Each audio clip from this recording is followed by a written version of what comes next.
ವೈಕುಂಠದ ವಿಶೇಷತೆ ಏನಂದರೆ, ವೈಕುಂಠದಲ್ಲಿ ಕೆಲಸಗಾರರಿಲ್ಲ, ಎಲ್ಲ ಕೆಲಸ ಮಹಾಲಕ್ಷ್ಮಿ ಮಾಡ್ತಾಳೆ.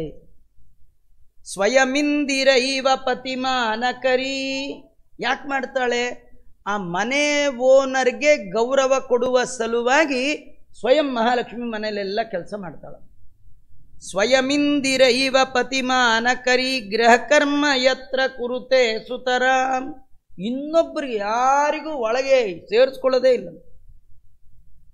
ಬ್ರಹ್ಮಾದಿ ದೇವತೆಗಳು ದೇವರ ಮನೆ ಬಾಗಿಲಲ್ಲಿ ಕ್ಯೂ ನಿಂತಿರ್ತಾರೆ. ಯಾಕೆ ನಿಂತಿರ್ತಾರೆ ಅಂದರೆ, ತುಂಬ ಬ್ಯುಸಿ ಒಳಗಿರುವಾಗ ಲಕ್ಷ್ಮಿ ಬ್ರಹ್ಮ ಇಲ್ಲಿ ಒಳಗೆ ಬಾ ಅಂತ ಕರೀತಾಳೇನೋ ಅಂತ ಕಾಯ್ತಾ ಇದ್ದಾರೆ.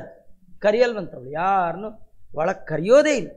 ಅಲ್ಲ, ಎಷ್ಟೊಂದು ಕೆಲಸ, ಏನು ಕೆಲಸ? ಛತ್ರ ಚಾಮರ ವ್ಯಜನ ಪರ್ಯಂಕ ಎಲ್ಲ ಕೆಲಸ ಒಬ್ಬಳೇ ಮಾಡ್ತಾಳೆಯೇ ವಿನಃ ಇನ್ನೊಬ್ರಿಗೆ ನುಂಚೂರು ಬರ್ತಾರೆ. ನಾವು ಮಾಡೋದೇ ಒಂದು ಕೆಲಸ, ಅದಕ್ಕೆ 10 ಜನ ಇರಬೇಕು. ದೇವ್ರ ಪೂಜೆ ಅಂತ ಕೆಲವ್ರ ಮನೇಲಂತೂ ಪಾಪ ಅವ್ರ ಮನೆಯವರೇ ಗಂಧಾಕ್ಷತೆನೂ ತೆಗೆದಿಟ್ಬಿಟ್ರು. ಇವ್ರು ಸುಮ್ಮನೆ ಸ್ವಾಮಿಗಳ ಥರ ಹೋಗಿ 4 ಬೈದು, ಮಂತ್ರ ಇಲ್ಲ, ಅವ್ರನ್ನ ಬೈದು ಇವ್ರನ್ನ ಬೈದು ಆ ಗಂಧ ತೆಗೆದು ದೇವರಿಗೆ ಅಷ್ಟು ಬರಲಿಕ್ಕೆ ಭಾರಿ ಇವ್ರದಾಗ ಅಲ್ವಾ. ಮಹಾಲಕ್ಷ್ಮಿ ಅಪಿ ಕಿಂಕರಿ ದಶಶತಿ ಮಹಿತ. ಕೋಟಿ ಕೋಟಿ ಭೃತ್ಯರಿರಲು ಹಾಟಕಾಂಬರನ ಸೇವೆ. ಕೆಲವರು ಮನೇಲೂ ಎಲ್ಲ ಅವರವರೇ ಕೆಲಸ ಮಾಡ್ತಿರ್ತಾರೆ, ಕೆಲವರು ಭಾರಿ ಮನೇಲಿ ಯಾರಿಗೂ ಬಿಡೋದು. ಆದರೆ ಮಾಡ್ತಾ ಮಾಡ್ತಾ ಬೈಕೋತಿರ್ತಾರೆ, ಈ ಮನೇಲಿ ಎಲ್ಲ ನಾನೇ ಮಾಡಿ ಸಾಯ್ಬೇಕು ಅಂತಿರ್ತಾರೆ. ಹಾಗೆ ಲಕ್ಷ್ಮೀ ಅವತಾರು ಅಂದಿದಾಳ ಅಂದರೆ ಅನ್ನೋದೇ ಇಲ್ಲ. ಯಾಕೆಂದರೆ ತಾನು ಮಾಡುವ ಪ್ರತಿಯೊಂದು ಕೆಲಸದ ಹಿನ್ನೆಲೆಯಲ್ಲಿ ಭಗವಂತನಿಗೆ ಕೊಡುವ ಗೌರವ ಅದು ಅಂತ ತಿಳ್ಕೊಂಡಿದ್ದಾಳೆ. ಅದರಿಂದಲೇ ಭಗವಂತ ಅವಳ ಜೊತೆಗೆ ಅದ್ಭುತವಾದ ವಿಹಾರವನ್ನು ಮಾಡ್ತಾನೆ. ಭಗವಂತ ಅನಂತ ಗುಣಪೂರ್ಣತ್ವ, ಆ ಭಗವಂತನ ಮಹಿಮೆಯನ್ನು ಯಾರಿಗೂ ಕೂಡ ಪರಿಪೂರ್ಣವಾಗಿ ತಿಳಿಸ್ಲಿಕ್ಕೆ ಸಾಧ್ಯ ಇಲ್ಲ. ಅಂತಹ ಭಗವಂತ ಮಾಡುವ ವಿಹಾರವನ್ನು ಅವರವರ ಸಾಧನೆಗೆ ತಕ್ಕ ಹಾಗೆ ನೋಡಿ ನಲಿಯುವ ಭಾಗ್ಯ ಬ್ರಹ್ಮಾದಿ ದೇವತೆಗಳು, ಅಲ್ಲಿರುವಂತಹ ಮುಕ್ತರು, ದೇವರ ಅರಮನೆಯಲ್ಲಿ ಎಲ್ಲ ದೇವರ ಥರಾನೇ ಇರ್ತಾರೆ. ದೇವರಲ್ಲ, ದೇವರ ಥರ. ಎಲ್ಲರಿಗೂ ಒಂದೇ ಡ್ರೆಸ್ಸು, ಒಳ್ಳೆ ಶಂಖ ಚಕ್ರ ಎಲ್ಲ 2 ಇರಲ್ಲ ರೀ. ಒಂದು ಶ್ರೀವತ್ಸ ಅನ್ನುವ ಚಿಹ್ನೆ ಇರೋಲ್ಲ, ಕೌಸ್ತುಭ ಮಣಿ ಇರೋಲ್ಲ. ಇದು ಬಿಟ್ಟು ಮಿಕ್ಕಿದೆಲ್ಲ ಸೇಮ್. ಸಚತುರ್ಭುಜಾವನಜ ಪತ್ರ ದುಷೋವರವೇಶಿಣೋತ್ರ ಸಪಿಶಂಗಪಟ ಅರುಣಪ್ರಭಾಚ್ಚ ತರುಣ ಬ್ರರುಚೋ ವಿಚರಂತಿ ನಾಥ ರುಚಯ ಪುರುಷ. ಎಲ್ಲರಿಗೆ 4 ತೋಳು, ಕಮಲದಂಥ ಕಣ್ಣು, ಉತ್ತಮವಾದ ಭೂಷಣ, ಒಳ್ಳೆ ಪೀತಾಂಬರ, ಉದಯಿಸುವ ಸೂರ್ಯನ ಮುಖದ ಕಾಂತಿ, ಸಾರೂಪ್ಯ ಮೋಕ್ಷ ಪಡೆದ ಮುಕ್ತರೆಲ್ಲ ಹೊಸ ಮೇಘದಂತೆ ಶ್ಯಾಮಲವರ್ಣರಾಗಿ ಇರ್ತಕ್ಕಂಥದ್ದು. ಆ ವೈಕುಂಠ ಎಂಥದ್ದು ಅಂದರೆ ಮತ್ತೊಂದು ಹೇಳ್ತಾರೆ, ನ ಭವಂತಿ ಯತ್ರ ಮೃತಿ ಜನ್ಮ ಜರಾ ತ್ರಿವಿಧಂ ಭಯಂ ಕಿಮುತ ದುಃಖಗಣ. ಅಲ್ಲಿ 3 ಇಲ್ಲಂತ. ಏನು 3 ಇಲ್ಲ? ನ ಭವಂತಿ ಯತ್ರ ಮೃತಿ ಜನ್ಮ ಜರ. ಜರ ಅಂದರೆ ಮುಪ್ಪಿಲ್ಲ, ಜನ್ಮ ಅಂದರೆ ಹುಟ್ಟಿಲ್ಲ, ಮೃತಿ ಅಂದರೆ ಸಾವಿಲ್ಲ.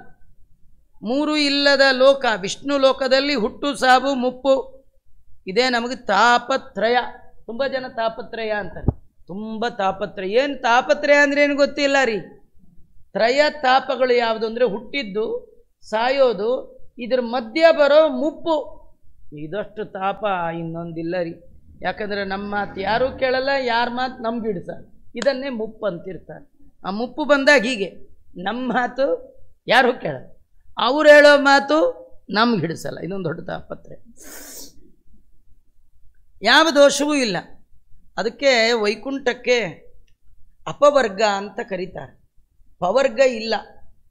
ಪವರ್ಗ ಅಂದರೆ ಈ ಅಕ್ಷರಗಳಲ್ಲಿ ಕವರ್ಗ, ಚವರ್ಗ, ಪವರ್ಗ ಅಂತ ಹೀಗೆಲ್ಲ ಅದೆಲ್ಲ ABCD ಕಲ್ತಿದ್ರೆ ಗೊತ್ತಾಗಲ್ಲ. ಕನ್ನಡ ಅಕ್ಷರ ಕಲ್ತಿದ್ರೆ, ಸಂಸ್ಕೃತ ಅರ್ಥ ಗೊತ್ತಿದ್ರೆ ಇರುತ್ತೆ. ಪವರ್ಗ ಅಂದರೆ ಪಾಪ ಬಾಬಾ ಮಾ. ಪವರ್ಗ ಇಲ್ಲದ್ದು ಅಪವರ್ಗ. ಪಾ ಫ ಬ ಭ ಮ ಇಲ್ಲ. ಪಾ ಅಂದರೆ ಪಾಪ ಇಲ್ಲ. ಏನು ಮಾಡಿದ್ರು ವೈಕುಂಠದಲ್ಲಿ ಏನಿಲ್ಲ? ಪಾಪ ಇಲ್ಲ. ಇನ್ನೊಂದು ಫಲ ಇಲ್ಲ. ಏನು ಫಲ ಇಲ್ಲ, ಏನು ಮಾಡಿದ್ರು ಏನು ಫಲ ಇಲ್ಲ. ಬಾ ಅಂದರೆ ಬಂಧನ ಇಲ್ಲ. ಭಾ ಅಂದರೆ ಭಯ ಇಲ್ಲ, ಮ ಅಂದರೆ ಮರಣ ಇಲ್ಲ, ಪಾಪ ಇಲ್ಲ, ಫಲ ಇಲ್ಲ, ಬಂಧನ ಇಲ್ಲ, ಭಯ ಇಲ್ಲ, ಮರಣ ಇಲ್ಲ. ಇದಕ್ಕೇನಂತಾರೆ ಅಪವರ್ಗ. ಅದ್ರಲ್ಲಿ ಪ್ರಧಾನವಾದದ್ದು 3: ಹುಟ್ಟು, ಸಾವು, ಮುಪ್ಪು. ಅದು ವೈಕುಂಠದಲ್ಲಿ ಇಲ್ಲಂತೆ. ಆಮೇಲೆ ಇನ್ನೊಂದೇನು ಆಶ್ಚರ್ಯ ಗೊತ್ತಾ, ಇದಕ್ಕಾಗಿ ಆದರೂ ನೀವೆಲ್ಲ ವೈಕುಂಠಕ್ಕೆ ಹೋಗ್ಬೇಕು. ಹೌದು ಆಚಾರ್ಯ, ನಮಗೂ ಇಷ್ಟ. ಹೋಗ್ಬೇಕಂದ್ರೆ ಬಸ್ ಸಿಗಲ್ಲ. ನೀವಿಲ್ಲಿ ಆಚಾರ್ಯರ ಶಾಸ್ತ್ರ ಶ್ರದ್ಧೆಯಿಂದ ಅಧ್ಯಯನ ಮಾಡಬೇಕು. ಅಲ್ಲ, ಏನಿರುತ್ತಲ್ಲಿ? ಅಲ್ಲಿ ಏನಿರುತ್ತೆ ಗೊತ್ತಾ, ವೈಕುಂಠದಲ್ಲಿ ಯಾವಾಗಲೂ ಯೌವನ, ಒಂದೇ ಏಜ್. ಒಮ್ಮೆ ನಿಮಗೆ 16 ಆಗಿಬಿಟ್ರೆ 15ಕ್ಕೂ ಇಳಿಯಲ್ಲ, 17ಕ್ಕೂ ಹೋಗಲ್ಲ. ಇದ್ರಿ ಈ ಏಜ್ ಇರ್ಬೇಕು. ಯಾವಾಗಲೂ ಟೀನೇ. ನಮ್ಮದು ಟಿನ್ನು, ಬೇಗ ಟೀನ್ ಮುಗಿದೋಗ್ಬಿಡುತ್ತೆ, ಡಬ್ಬ ಅಂತ. ವಯಸ್ಸಾಗ್ತಾ ಆಗ್ತಾ ಭಾಳ ಕಷ್ಟ. ಅತಿ ಸುಂದರ ಸುರಭಯ ಪುರುಷ ಹರಿಚಂದನೇನ ನವಚಂದ್ರ ರುಚ ಚಲಚಾರು ಚಾಮರದರ ಅನುಚರ ವಿಹರಂತಿ ನಿತ್ಯ ತರುಣ ಇಹತೆ. ನಿತ್ಯ ತರುಣರು, ನಿತ್ಯ ತರುಣಿಯರು. ಅಲ್ಲಿ ವೈಕುಂಠದಲ್ಲಿ ಯಾರಿಗೂ ಮುಪ್ಪನ್ನುವ ಶಬ್ದವೇ ಇಲ್ಲ. ವೈಕುಂಠದಲ್ಲಿ ನೆಲಗಳೆಲ್ಲ ಹವಳದಂತೆ ಇರ್ತಕ್ಕಂಥದ್ದು. ನಂದನವನ, ಯಾವ ಇಂದ್ರದೇವರ ವನ ಇದೆ ಅದನ್ನು ಮೀರಿಸುವಂಥದ್ದು ಅಲ್ಲಿ ವೈಕುಂಠದಲ್ಲಿ. ಎಲ್ಲ ಋತುಗಳು ಎಲ್ಲ ಕಾಲದಲ್ಲಿಯೂ ಇರುತ್ತೆ. ಎಲ್ಲ ಹಣ್ಣು, ಎಲ್ಲ ಪುಷ್ಪಗಳು ಎಲ್ಲ ಕಾಲದಲ್ಲಿಯೂ ಸಿಗುತ್ತೆ. ಯಾರಿಗೆ ಏನು ಮಾಡಿದರೂ, ಎಷ್ಟು ಕ್ರೀಡೆ ಆಡಿದರೂ, ಎಷ್ಟು ವಿಹಾರ ಮಾಡಿದರೂ ಯಾರಿಗೆ ಮೈಯಿಂದ ಬೆವರು ಬರಲ್ಲ, ಸುಸ್ತಾಗಲ್ಲ. ಸ್ವಲ್ಪ ಆಟ ಆಡಿದ್ರೆ ಸುಸ್ತು ಕೂತ್ಕೊಂಡ್ಬಿಡ್ತೀವಿ. ವೈಕುಂಠದಲ್ಲಿ ಶಬ್ದವೇ ಇಲ್ಲಂತ. ಮುಕ್ತ ಲೋಕದಲ್ಲಿ ಅನೇಕ ಭಗವಂತನ ರೂಪಗಳನ್ನು ಅಲ್ಲಿರುವವರು ನೋಡ್ತಾರೆ. ಒಂದೊಂದೇ ಭಗವಂತನ ಅವಯವವನ್ನು ಚೆನ್ನಾಗಿ ನೋಡುವ ಭಾಗ್ಯ ವೈಕುಂಠದಲ್ಲಿ ಮಾತ್ರ. ನಾವು ಈ ಭೂವೈಕುಂಠದಲ್ಲಿ ದೇವರ ಮುಂದೆ ನಿಂತು 5 ನಿಮಿಷ ನಿಂತರೆ ಪದಂಡಿ ಎಂದು ಬಿಡ್ತಾರೆ. ಸಾಧನೆ ಮಾಡಿ ಮೋಕ್ಷಕ್ಕೆ ಹೋಗಿ ದೇವರು ನೋಡುವಾಗ ಗಂಟೆಗಟ್ಟಲೆ ಆ ಭಗವಂತನ ಪಾದವನ್ನು ನೋಡ್ತಾ ಕೂಡ್ಬೋದು. ಮುಕ್ತರಾದವರು ಆ ಭಗವಂತನನ್ನು ಅಲ್ಲಿ ವಿಚಿತ್ರ ರೀತಿಯಿಂದ ಸೇವೆ ಮಾಡ್ತಾರೆ. ಇಜ್ಜತೆ ಯಜ್ಞಶೀಲೈ ಸ ಯಜ್ಞ ಪ್ರಾಜ್ಞ ಮಧ್ಯೆ ಪರಪ್ರೋಚ್ಯತೆನ್ಯೈ. ಸ್ವಾಭಾವಿಕವಾಗಿ ಯಜ್ಞವನ್ನು ಮಾಡ್ತಾ ಭಗವಂತನ ಆರಾಧನೆ ಮಾಡಿ ಉತ್ತಮ ಲೋಕವನ್ನು ಪಡೆದಂತಹ ಮುಕ್ತರು ಅಲ್ಲಿಯೂ ಕೂಡ ಯಜ್ಞಗಳಿಂದ ಭಗವಂತನ ಆರಾಧನೆ ಮಾಡ್ತಾರೆ. ಕೆಲವರು ವಿದ್ವಾಂಸರು ಸಜ್ಜನರ ಮಧ್ಯದಲ್ಲಿ ವಾದ ವಿವಾದಗಳನ್ನು ಮಾಡ್ತಾ ಭಗವಂತ ಸರ್ವೋತ್ತಮ ಅಂತ ಪ್ರತಿಪಾದನೆ ಮಾಡ್ತಿರ್ತಾರೆ. ಅವರು ಅಲ್ಲಿ ಹೋದರೂ ಕೂಡ ದೇವರು ಸರ್ವೋತ್ತಮ ಅಂತ ವಿಷಯವನ್ನಿಟ್ಟು ಪ್ರತಿಪಾದನೆ ಮಾಡ್ತಿರ್ತಾರೆ. ಕೆಲವರು ಯಾವಾಗಲೂ ಹಾಡು ಹೇಳ್ತಾ ಆನಂದ ಪಡ್ತಿರ್ತಾರೆ. ಅವ್ರಿಗೆ ಅಲ್ಲಿ ಅದೇ ಪೋಸ್ಟ್. ವೈಕುಂಠದಲ್ಲಿಯೂ ಕೂಡ ದೇವರು ನೋಡಿದ್ರೆ ಒಂದು ಹಾಡು ಶುರು ಮಾಡ್ಕೊಳ್ತಾರೆ. ಹೀಗೆ ಎಲ್ಲ ರೀತಿಯಿಂದ ವಿಧಿಬಂಧನ ರಹಿತರಾಗಿ ಮುಕ್ತರಾದವರು ಅಲ್ಲಿ ಇರ್ತಾರೆ. ವೈಕುಂಠೇತೆ ಶ್ರೀ ವಿಶೇಷ ಜನಾನಾಂ ಅತ್ಯಾಶ್ಚರ್ಯಂ ಚಿತ್ತವಾಚಾಮ ಭೂಮಿ. ವೈಕುಂಠೇತೆ ಶ್ರೀ ವಿಶೇಷ ಜನಾನಾಂ ಮುಕ್ತಶ್ಲಾಘ್ಯೇ ಯುಕ್ತಮೇತಾದೃಶತ್ವಂ. ವೈಕುಂಠ ಲೋಕದಲ್ಲಿನ ಜನಗಳ ಶೋಭಾಯಮಾನ ಅತ್ಯಂತ ಅದ್ಭುತ. ಅದು ಹೇಗೆ ಏನು ಅದನ್ನೆಲ್ಲ ವರ್ಣನೆ ಮಾಡಲಿಕ್ಕೂ ಮೈ ಮನಸ್ಸಿಗೂ ಕೂಡ ನಿಲುಕುವಂಥದ್ದಲ್ಲ ಅಂತ ವರ್ಣನೆ ಮಾಡಿದ್ದಾರೆ. ಇಂತಹ ಉತ್ತಮವಾದ ಲೋಕಪ್ರಾಪ್ತಿ ಆಗಬೇಕು ಅಂತಾದರೆ ಏನು ಮಾಡಬೇಕು? ಅಲ್ಲಿ ವೈಕುಂಠದಲ್ಲಿ ಏನು ಸಿಗತ್ತೆ ಮೊದಲು ಅದನ್ನು ಹೇಳಿಬಿಡಿ. ಅದಕ್ಕೆ ಹೇಳ್ತಾರೆ ಪಂಡಿತಾಚಾರ್ಯರು. ಶೇಷದೇವರು ಸನಕಾದಿಗಳಿಗೆ ಹೇಳ್ತಾ ಇದ್ದಾರೆ, ಯಂ ಯಂ ಸುಖಿ ಕಾಮಯತೇತ್ರ ಮತ್ರ ಸಂಕಲ್ಪ ಮಾತ್ರಾತ್ ಸಕಲೋಪಿ ಸಸ್ಯಾತ್ ಇತ್ಯೇವ ವೇದ ಅಪಿ ವೇದಯಂತಿ ಮುಕ್ತಿಂ ತತಕ್ಕೋ ವಿಭವಾತಿರೇಕಃ. ಸುಖಿಯಾದವ, ಸುಖವನ್ನು ಬಯಸುವವ ವೈಕುಂಠದಲ್ಲಿ ಏನು ಬೇಕು ಅಂತ ಅಂದ್ಕೊಳ್ತಾನೆ, ಒಂದೇ ಕ್ಷಣಕ್ಕೆ ಬಂದ್ಬಿಡುತ್ತೆ. ನೀವು ಸುಮ್ಮನೆ ವೈಕುಂಠದಲ್ಲಿರುವಾಗ ಇದ್ದಕ್ಕಿದ್ದಾಗೆ ಇವತ್ತು ಗಿಳಿಯಾಗಿ ಒಂದು ರೌಂಡ್ ಹೋಗಿ ಬರಬೇಕು ಅಂದ್ಕೊಂಡ್ರೆ ಥಟ್ಟಂತೆ ಗಿಣಿ ಆಗಿಬಿಡ್ತೀರಿ. ಸಾಕಾಯ್ತಪ್ಪ ಗಿಣಿ ಆಗಿದ್ದು, ವಾಪಸ್ ಬಂದ್ಬಿಡ್ತೀರಿ. ಇವತ್ತೊಂದು ಮಾವಿನ ಹಣ್ಣು ಬೇಕಲ್ಲ, ಬಂದ್ಬಿಡುತ್ತೆ.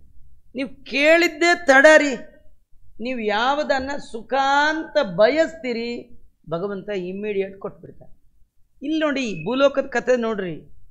ನೀವು ಸುಖ ಅಂತ ಏನನ್ನು ಪಡಿತೀರಿ ಆ ದುಃಖದಲ್ಲಿ ಪರ್ಯವಸಾನ ಆಗ್ಬಿಡುತ್ತೆ ಅಲ್ವಾ. ಎಷ್ಟೋ ಬೇಕು ಬೇಕು ಅಂತ ಮಾಡ್ಕೊಂಡಿರ್ತೀವಿ, ಕಡೆಗೆ ಅದೇ ದುಃಖಕ್ಕೆ ಕಾರಣ ಆಗ್ಬಿಡುತ್ತೆ. ಇಲ್ಲಿ ದುಃಖ ಮಿಶ್ರಣ ಇಲ್ಲದ ಸುಖ ಇಲ್ಲಿಲ್ಲ. ದುಃಖವೇ ಇಲ್ಲದ ಸುಖ ಎಲ್ಲಿದೆ? ವೈಕುಂಠದಲ್ಲಿ ಇರುವಂಥದ್ದು. ಅಲ್ಲಿ ಏನು ಬಯಸ್ತೀರಿ ಕ್ಷಣ ಮಾತ್ರಕ್ಕೆ ಸಿಗುತ್ತೆ. ಇಲ್ಲಿ ಬಯಸಿದ್ದು ಸಿಗಬೇಕಾದ್ರೆ ಮಹಾ ಪ್ರಯತ್ನ ಬೇಕು. ವೈಕುಂಠದಲ್ಲಿ ಯಾವ ಪ್ರಯತ್ನವೂ ಇಲ್ಲ. ಅಪ್ರಯತ್ನವಾಗಿ ಕೇವಲ ಸಂಕಲ್ಪ ಮಾತ್ರ, ಕೇವಲ ಸಂಕಲ್ಪ ಮಾಡಿದ್ರೆ ಸಾಕು. ಈ ರೀತಿ ವೇದಗಳು ಹೇಳ್ತಾ ಇದೆ, ಯಾರು ಮುಕ್ತರಾಗಿ ಭಗವಂತನ ಅರಮನೆಯನ್ನು ಸೇರ್ತಾರೆ ಅವರ ಸುಖದ ವೈಭವವನ್ನು ಅಪೌರುಷೇಯವಾದ ವೇದ ಈ ರೀತಿಯಾಗಿ ವರ್ಣನೆ ಮಾಡುತ್ತೆ. ಇಂತಹ ಮೋಕ್ಷ ಸಾಮ್ರಾಜ್ಯ ನಿಮಗೆ ಬೇಕಾದರೆ ನೀವು ಮತ್ತೇನು ಮಾಡಬೇಕಾದ್ದಿಲ್ಲ, ಆಚಾರ್ಯರ ಶಾಸ್ತ್ರವನ್ನು ಶ್ರದ್ಧೆಯಿಂದ ಶ್ರವಣ ಮಾಡಿ ಅಧ್ಯಯನ ಮಾಡಿ. ಅಲ್ಲ, ನಾವು ಮಾಡಿದ್ರೆ ಆಗತ್ತೆ ಆಚಾರ್ಯ, ನಮಗೂ ಇದೆಯಾ? ಓ ಮಹಾನಂದ ತೀರ್ಥಸ್ಯ ಯೇ ಭಾಷ್ಯ ಭಾವಂ ಮನೋವಾಗ್ಭಿರಾವರ್ತಯಂತೆ ಸ್ವಶಕ್ತ್ಯ ಸುರಾದ್ಯ ನರಾಂತ ಮುಕುಂದ ಪ್ರಸಾದ ಇಮಂ ಮೋಕ್ಷಮೇತೆ ಭಜಂತೆ ಸದೇತಿ. ಯಾರು ಆಚಾರ್ಯರ ಭಾಷ್ಯವನ್ನು ಶ್ರವಣ ಮಾಡಬೇಕು, ಯಾರು ಇದಕ್ಕೆ ಅಧಿಕಾರಿಗಳು ಅಂದರೆ 5 ರೀತಿಯ ಅಧಿಕಾರಿಗಳಿದ್ದಾರೆ. ಆಚಾರ್ಯರ ಗ್ರಂಥ ಪಾಠ ಪ್ರವಚನಕ್ಕೆ 5 ರೀತಿಯ ಅಧಿಕಾರಿಗಳು.